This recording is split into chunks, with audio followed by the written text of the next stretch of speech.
for your attention. Excuse me while I get that off the screen. It's a little bit distracting. Make yourselves very comfortable now. Let yourself relax, for this is a time for us to open ourselves to that wonderful creation we call God, who is not just a creation, but the Creator. Gracious and loving Spirit, as we open ourselves, our minds, and our hearts to your love and wisdom, we ask that each of us be filled with love, with wisdom, from the source of all love. We ask, please, that our minds and hearts be open this morning, that we may understand something a little further on our pathway, that we can join together in harmony, and so our energies join together, for together we are so much stronger and so much easier in love and in harmony. We ask, Spirit, that you look after our service, that you look after each one of us through it. And we ask too that each one get a little aha, if not real guidance. Amen. The reading this morning comes from Spirit, directly from Spirit. They gave this to me over a period of time, changed it a few times, and it was rather interesting to see how they morphed it. It started out in 2018, and this past week added a bit more. Changing a chaotic world. And I think the reason for the changes is our world has become more visibly chaotic. Acceptance will be the answer to the chaos we have thrown our world into. Love is not in the devotion to another, but in the acceptance of the other. When acceptance is honest, sincere, and thorough, we will truly find our path to peace, prosperity, and happiness for everyone. When we see the beauty, the glow of the divine in each other, we will let go of our fears and truly love. We will recognize that we are each working to the same purpose. Many of you who are awake walking your spiritual path have recognized that personal growth and evolvement are in love. You have experienced the great awakening of love within you when you serve another. Serving another feels so wonderful because service opens the door within you to love. It's not so much that you feel the love for the individual you serve, as that your soul finds the line, the lighted path to universal love, the connection to the God force within you. Meeting each other, God force to God force, love to love, heart to heart, is the recognition and acceptance that each living being is worthy of our love. Search for the source in each person. Encourage your inner source to guide you to that source in everyone. With this universal recognition of sameness comes the acceptance and ability to love that our world truly needs and our souls desire. There will, for some time yet, be those who covet much for themselves. This greed comes from fear and inadequacy. The greedy are not easily accepted and will eventually find themselves on the outside of life looking in. Until the majority understands that this need for more stems from a deep fear, this condition will remain. When the greedy person sees themselves in the contrast of others who work together, God force to God force, the greedy will question their exclusion and eventually join in the love. Acceptance is the path to peace, and it has always been in motion. When we accept that God force is within each of us, in the other of us, we will live and love in natural harmony. If we do not accept, support, and encourage, but deny and discourage otherness, we will give nothing, we receive nothing, we gain nothing. Your life will always present you with possibilities to open to love and wisdom. The challenges you have always known in your life have been for the purpose of opening to others and accepting. Open to others all you can through your life. Reach out to them. Discover what the other's thinking and perspective can do for your own thinking. Sameness is comfortable, and it is fine for resting. But otherness, now there is something to grow for. Thank you for listening. Thank you. Thank you, Teresa. I think it's very interesting that Peter picked up on the greedy part of it, because one of the things that Spirit was saying to me when Peter was saying that is that they wanted us to help to accept those who are doing things that really rub us the wrong way. That's where acceptance really becomes a chore, doesn't it? It's one thing to accept someone who is somewhat different from us. And if you ever get the chance to give that a whirl, don't forget to do it. Open yourself to it. Any of you who speak a second language will know that other cultures have different perspectives on things. They say things differently. They see things differently. And it's a lot of fun to try and learn a foreign language, or if you don't know a foreign language, listen to how someone who is just learning English puts things, because they will put them in the order and in the way, in the culture of where that language comes from. It's a really fun thing to do, and it helps us a great deal to understand one another. Years ago, I was shopping, feeling really horrible, with my first mother-in-law, who was from Berlin. I knew very little German, about the amount I do now. It's so many years have passed. But I tried to translate an idiom to her in German, and I did a very poor job of it. But what happened was I really understood that those idioms can't be transferred. I said something was a pain in the neck, and I said it in German. And she was so concerned about me. She really thought I was suffering. Well, I had been, but not with my neck. And I really didn't after that, because it got so funny trying to get my way out of it. Those are the lovely differences we have with one another. And those are the things that we can expand on, the things that we can learn. But we can't do it if we travel or if we see people as other than us being not quite right. You know, we've let go of the class system to a large degree. And I guess in some ways it hasn't been a huge deal in North America. But I read a lot of British novels. And I think the word is plummy when a person has a very cultured English accent. Those people were considered better than others. Why? Because they had more money? Because they had position? Because they had power? Who do we think of our heroes now? Mahatma Gandhi? Mother Teresa?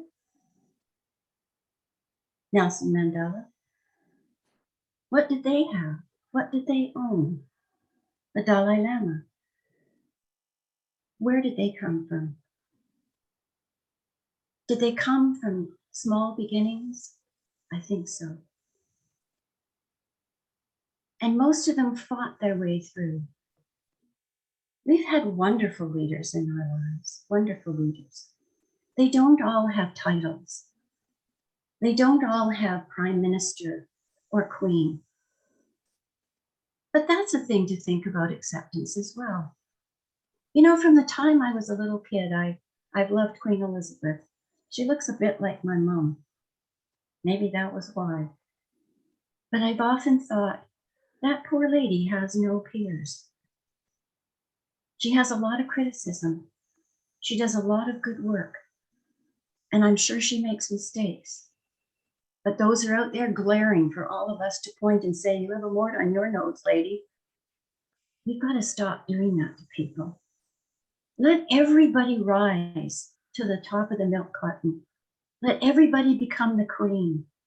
Because if we do that, if we let everybody rise and show their true colors, we get the very best from people.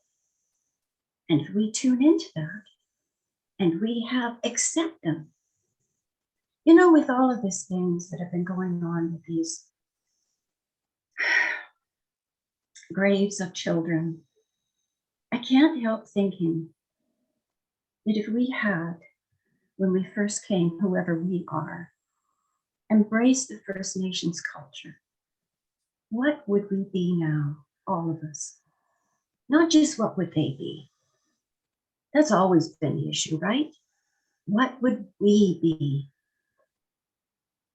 Very often in this movement of spiritualism, we've looked at the way our First Nations people see the world and the way they understand religion. And we've admired it as gentle, as loving, as kind, as natural. Why did we have to make things so hard? Not just for them, but for us. They're a pretty forgiving lot from everything I've seen. They just amaze me. Could we not take some of that into our own heart? Sometimes you don't have to be one-on-one with someone to learn from them. But I will tell you this, another part of the creed that Peter was talking about is the conqueror. Why do we have to conquer? If we conquer people, we demean them. Immediately we demean them. Any of you ever watch any World War II movies? What happens? Well, it's usually from the Allied side. I don't know what it was like from the German side in this regard, but there's nicknames given to them. Jerrys. And in another word, gooks. You know what? Because we have to dehumanize somebody in order to hate and to kill. Let's humanize everyone. Let's bring everybody up to the standard of perfection, the standard that we know they can open their hearts to us. Another way of looking at it is when you see a different culture, especially if the person has a different skin color, you're going to know, depending on where they came from, that they've had a very different experience in life to the rest of us who are this pale-looking color that Caucasians are. Isn't it funny that we sit under sun lamps to try to look like them and then demean them? And I don't mean us personally. I'm not accusing anybody of anything. I'm just saying, open your heart, open your mind, feel that other person. You know, that's something that we have in abundance that we can recognize. We have always been able to walk into a room and feel the energy around us. Okay? I think perhaps if we took that ability and we put it to the person right in front of us, I'm going to be doing that very shortly with the demonstration of mediumship. I'm going to be linking into the energy from spirit and your energies. Why do I not do that when I meet somebody for the first time to find out what they have to offer? You know, we criticize to the degree of ridiculous. We have one of the top scientists in the world in the area of medicine taking care of our province. And I've watched her on all kinds of media. And she's attacked on a regular basis. Do people who have an expertise in some other area or no expertise at all, but not doctors, not people who've put themselves into public medicine, do they have more right to decide something? Question it, yes. But to put somebody down or to threaten their life, what the heck is wrong with us? Why would that happen? It's heartbreaking. You know, we're kind of small in that regard, aren't we? Why can't we recognize the value in each one of us? Each one of us has something wonderful to give. Some of us, it's because of our background. Some of it's because of our gifts. Some of us, it's because of the work that we've done and the opportunities that we've had. Now, that might be true of Bonnie Henry. We've seen her, haven't we, as an 8-year-old in photographs. Boy, she looks like a cute little kid. And who would have known then what she would grow into? She was in a province where it's quiet and almost family-like, Prince Edward Island. And if all of us had that, what would we have done with it? Where would we have grown? Take people one-on-one. Open your heart and ask Spirit to connect with them for you. Please help me to know and to understand more about this person, because you can be a gift to them with your understanding, and they will always give back to you in greater understanding when you open that door of acceptance. Love is great, but love has a lot of connotations. It's a funny word. It covers a gamut of things. It covers I give. It covers I need. It covers you are mine, possessiveness. It covers a lot of things that it shouldn't. What it really needs to be is I see the God force within you. Please accept the God force within me. For that's where I'm coming from. Open yourself to that God force when you meet somebody new. People talk about spirit being them. And there's the first otherness that we can get over, because they're so willing to let us do that. They're so willing to let us know them. It drives me crazy when people come for readings and they talk about humans, and they mean people in the physical world. The people in spirit are humans too. When we linked with them and we give you messages, we give them to you from your mom and your dad, your friends. Are they not human? Did they become inhuman when they got there? That's a little bit of an inkling of that same trait that we do with one another. Cut that out. Open yourself. Let yourself grow. You know, sometimes, especially younger, I'd look at the world and wonder, why did God make these people, and God make these people, and God make these people? Different languages, different skin colors, different religions. It's all there for us to grow from. It's a smorgasbord of experience, and it can all be loving. If you put people in the love instead of the defensive, if you open that door to acceptance, the gifts that you will get will be wonderful. And at the end of that reading, Spirit said that sameness is fine. It's where we rest. And that's with our friends, isn't it? Those are the people that we've already accepted in a lot of ways. And those are the people we bounce things off of. I know I certainly do. Greg's kind of my go-to person. And it's very, very nice to have somebody who says, yeah, I get that. And this too. And those are the friends that you rest with. But when it's a go out and get them, when it's a little time to grow, when you're given the opportunity to let things open up and move forward. You know, we need to be less small. We need to have openness, acceptance. Look at what's going on in Afghanistan right now. That's the extreme opposite of acceptance. and look at the results of it. And look at the incredible love that's happening there. Women handing their babies over to GIs they don't even know because they know they'll get on an aircraft. They won't know what happens to them when they get there, but they know this is no life for them. That's the extreme. Let's go the other way, because there has to be the other side of the pendulum in order to get to the middle. You know, I've always felt that in a democracy, we are personally responsible. Because if we're not, who is?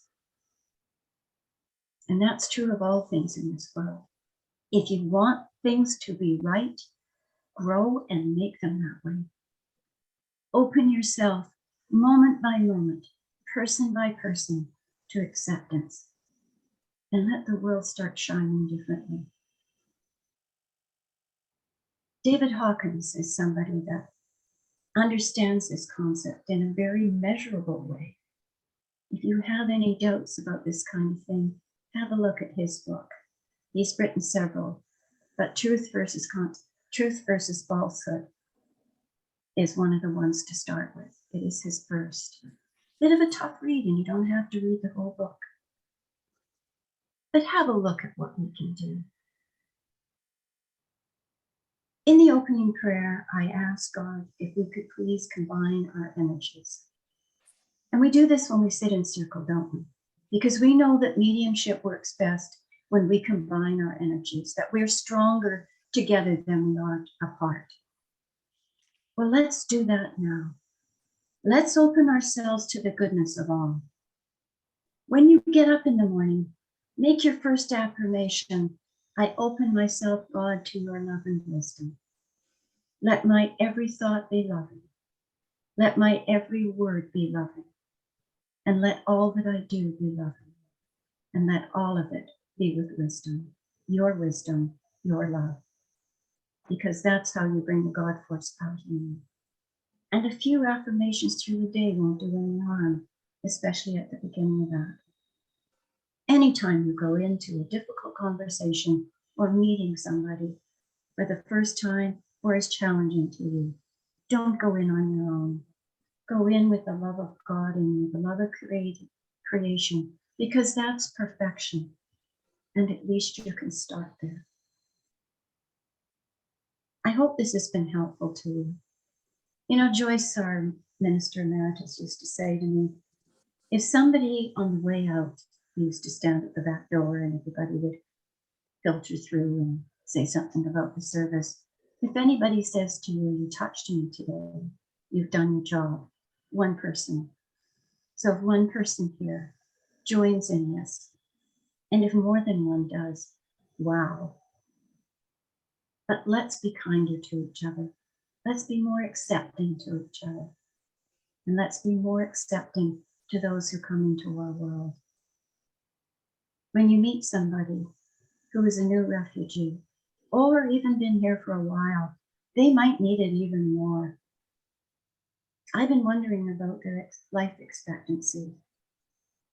If you come from a place like Aleppo in Syria, and then you come to Canada and you have known nothing but bombs and rubble and fear from the time you're little, how long does your life last? So be very helpful to them. Help them to understand that they're welcome here. And the only way to do that is to personally make them that way. Thank you for listening. I truly appreciate your attention. You've been truly wonderful.